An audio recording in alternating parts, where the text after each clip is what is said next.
20 years later she regrets breaking up with me. Long story here. I, 50 male, had a girlfriend 20 years ago. She was 22 at the time and still very immature. We were together for probably over a year. She was beautiful and I enjoyed the best I had in my life, even though she didn't have any experience.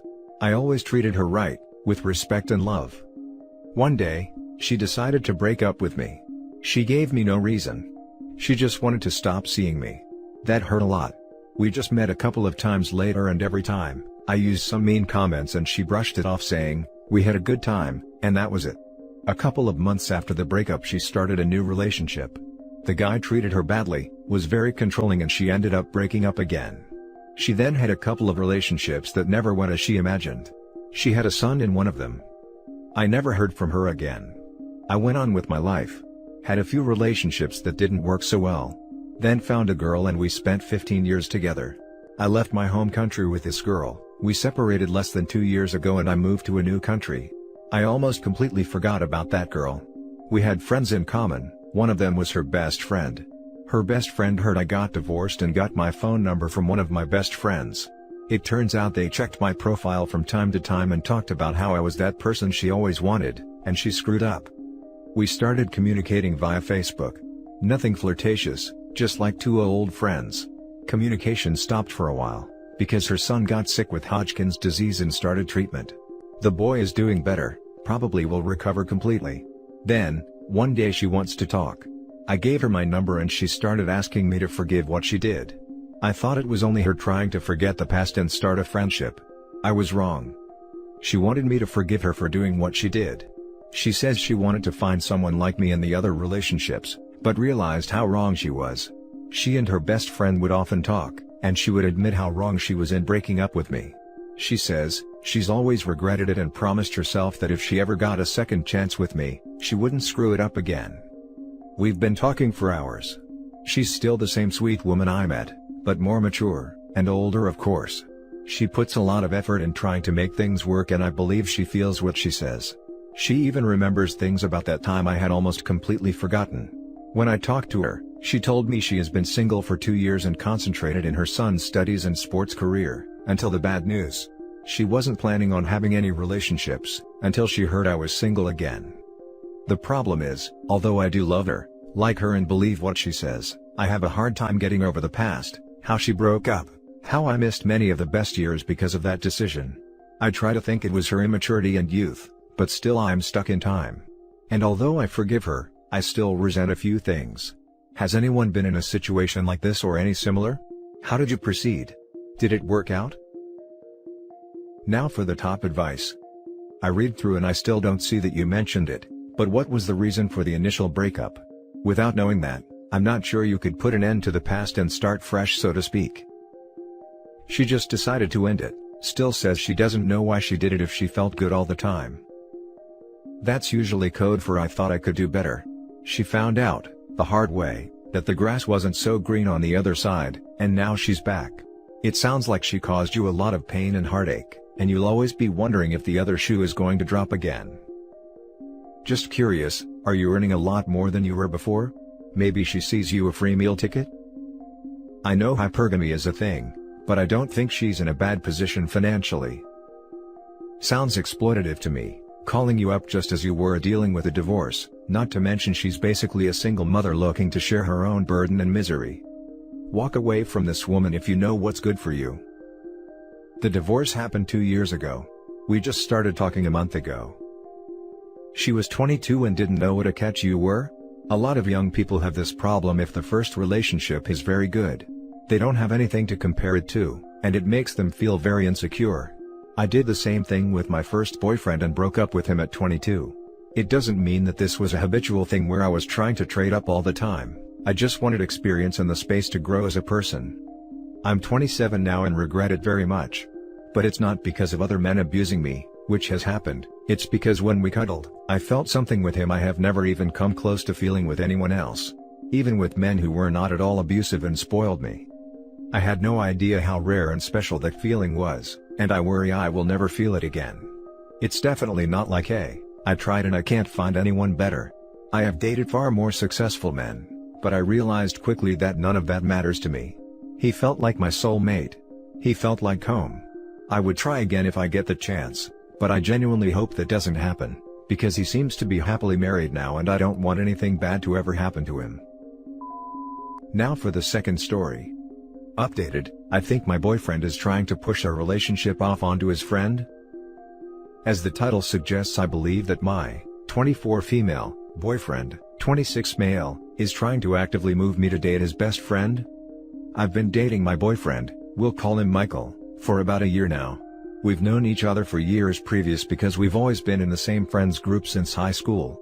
His best friend, we'll call him John, has also been someone I've known for a long time, because he's also in the group. John had asked me out years ago but I turned him down, because he's always been somewhat of a cocky guy who could never see he was ever wrong. Many people find him charming, but I think smarmy is a better word. He seemed offended but brushed it off, and even told people that I had asked him out and he rejected me, which was fine because it didn't affect my life at all. After a few months, all was forgotten and we just pretended the other one didn't exist, and that's how it's been for years. Until Michael asked me out randomly and I decided to give it a shot. It turned out we had a lot of similar hobbies and really had a good time, so we started dating shortly after that. Now about 6 months ago, Michael started to act strange but in really subtle ways. I would talk about how much I loved animals and he would interject that John just loved animals. Which wouldn't be weird, but he did it with everything I talked about with even the slightest bit of enthusiasm. If I loved it, John loved it just as much. He told me how compatible me and John were and how he wished we meshed more. I eventually told Michael I really didn't care what John liked, because he was kind of pretentious and we never got along. He seemed really offended but quickly recovered and by the next day, everything was good again. About a week after that instance Michael would talk up John randomly, and with seemingly no reason. Hey, I talked to Brittany yesterday and man, John is apparently a god in bed, haha. Maybe I should ask the guy for tips? John is volunteering at that shelter we went to a couple weeks ago. What a guy. We should have John make us dinner, he's a great cook. It was every day to every other day I had to hear about John's greatness, and it was to the point I initially thought that Michael wanted to date John. Then 3 weeks ago after we had some drinks, he asked me, if we ever broke up would you date someone else in the group? I had no idea what to say because it was so random, but he quickly filled the void by saying, I think I would if I were you, and John was single. Seriously? So, 3 days ago I confronted him in the kitchen and told him that if he had anything he wanted to tell me I would listen to it, no matter what, and that I would always be there for him. He seemed confused and told me he had no idea what I meant by that. So, I brought up all the times he talked about John and how he would date him, and told him that if he really wanted to date John, I understood and would support them. After all, they're best friends, so they obviously have a good connection. When I say he blew up, I cannot stress how angry he got. He used a dozen slurs for gay people and said he was disgusted I saw him like that, and that he would never do something like that. We ended up getting in a huge fight over it, because I certainly don't support his language or attitude toward LGBTQ folks, and that it was just a vibe I got from him and I didn't mean to mislabel him. We haven't really talked but he's staying at his parents' house right now, and today John called me to tell me he doesn't support Michael's attitude toward me, and invited me over to talk about it, even saying that Michael was 100% okay with it. Am I crazy? Am I making up some convoluted story in my head or is this bizarre? Now let's read the top advice before the update. You should ask him why he is trying to set you up with John. You should also break up with Michael. I just didn't want to come out and say that, because it's so presumptuous I guess. I have no proof, just that gut feeling that something is wrong. I'm trying to think through my options, because this is our first real fight, but once again, it's always about John. Then ask why he is always talking John up to you and insinuating that you should date John. I was planning to call him when he got off work, and I think you're right, so I'll just straight up ask and see where that gets me. Or Michael is secretly in love with John and hasn't wanted to come out yet. That explains why he blew up when you called him out. Yeah, my gaydar was going off before I even got to that paragraph, then the slurs pretty much confirmed it. Well, I've been thinking this over and if that was the case, I really don't think he would have said the things he said when I asked. I think you underestimate a closeted person. Why was he talking to Brittany about John and their life? It's strange. The group is pretty open in general, I've heard a lot about other people's lives, so that in itself wasn't weird to me. But what he said when I asked was very homophobic. And then he told John it would be a good idea for me to go talk to him at his house? I'm not discrediting your idea, but I'm calling him in an hour and will be asking direct questions. Edit. So, I called Michael when he got off work and the first thing he asked me was if I went to vent to John. Naturally I didn't, because we're not close, and told him as much. He didn't have much to say to that, so I started on my questions that you guys suggested. Why are you pushing me toward John? Do you want to break up, etc.? He got once again defensive and said he refused to talk about it over the phone, and suggested we meet at John's place to talk it out.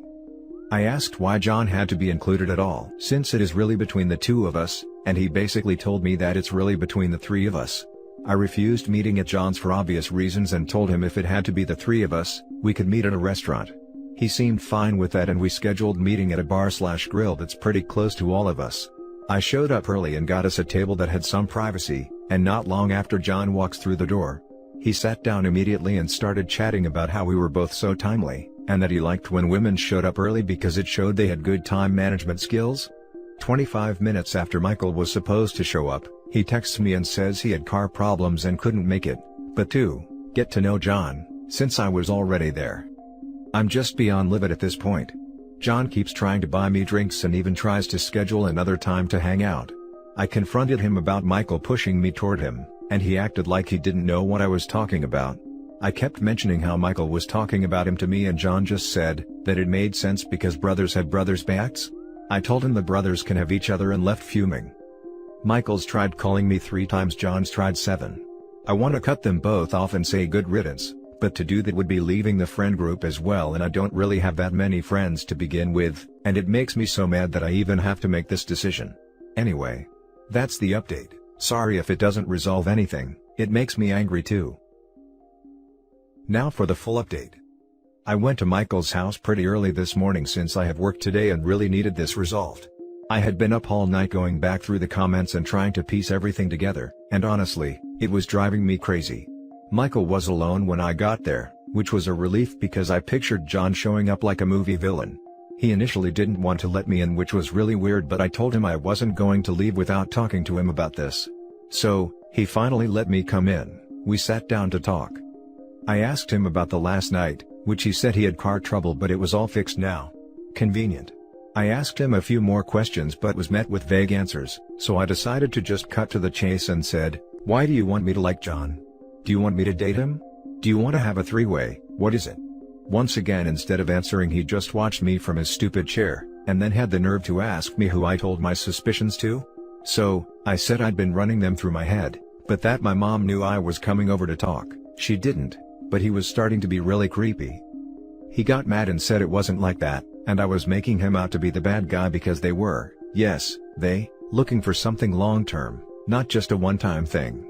And now that all my suspicions were 100% confirmed, I told him you can't make plans including someone else without their consent, and that I would never be interested in anything with the two of them, and that I was no longer interested in anything with just him either. I started leaving and told him to never contact me again. Same goes for John, and he could share the message, when he blocked my way out and said I had to hear him out, and his side of the story. I told him I didn't want to, nor care to, and that he needed to let me leave, because my mom was expecting me in the next half hour. He started getting frantic, saying if he could just get John over there to explain, it would all make sense.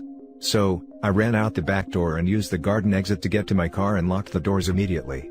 He came outside and started pounding on my windows, saying I was making a huge mistake and that I'd regret this. I was bawling in my car when I backed it up to drive away. I'm pretty sure I drove over their mailbox by accident, because the back of my car has a huge dent.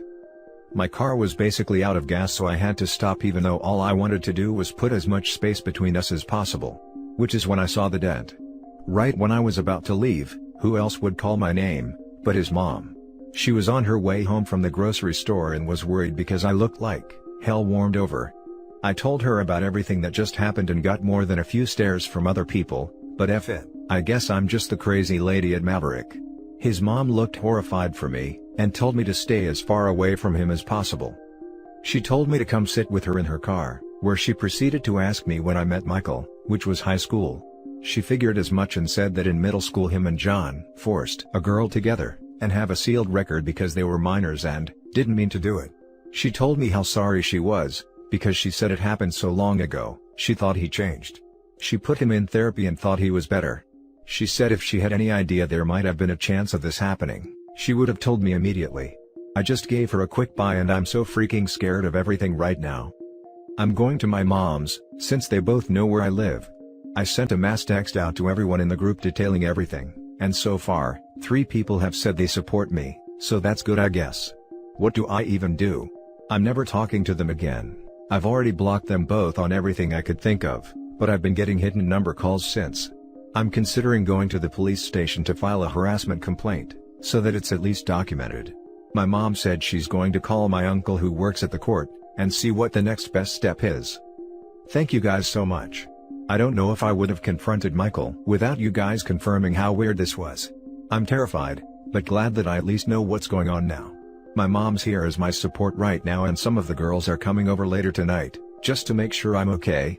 I'm sorry if this only makes some sense, the adrenaline still hasn't left me and my hands are unsteady. I appreciate every single one of you who took time to help me out because I think I got out just in time honestly. Honestly. Thank you guys. And that's it for this video guys. If you have thoughts to share, leave a comment below. Don't forget to hit like and subscribe if you like this content. Turn the notification on to get updated on my latest posts. I'll catch you in the next one. Good day everyone.